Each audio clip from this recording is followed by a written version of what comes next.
আপনারা জানেন আজ সকাল 6টায় আমাদের দলের একজন সিনিয়র নেতা, দলের ভাইস চেয়ারম্যান, প্রখ্যাত শ্রমিক নেতা জনাব আব্দুল্লাহ নোমান সাহেব মৃত্যুবরণ করেছেন। আমি তার রুহের মাগফিরাত কামনা করছি। সেই সঙ্গে আজকে ভয়াল 25শে ফেব্রুয়ারি বিডিআর থানায় 57 জন অফিসার সহ অসংখ্য সাধারণ মানুষ নিহত হয়েছিলেন। সেই হত্যাকাণ্ডের বিচার দাবি করছি এবং নিহত সেনা সদস্যদের বিজয়ী আত্মার মাগফিরাত কামনা করছি। এবং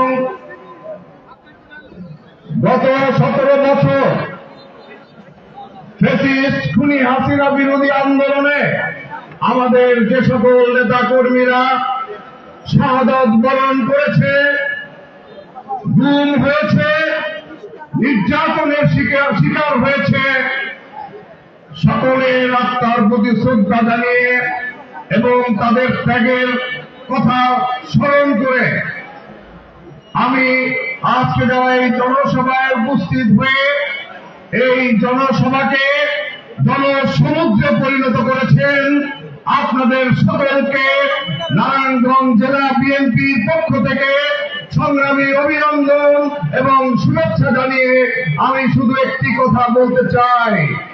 সংগ্রামী ভাইয়েরা, আপনারা জানেন আমরা গত 17 বছর প্রধানত 3টি দাবিতে রাজপথে লড়াই সংগ্রাম করেছি। সেই 3টি দাবির মধ্যে একটি দাবি ছিল শেখ হাসিনাকে পদত্যাগ করতে হবে। সেই একটি দাবি পূরণ হয়েছে।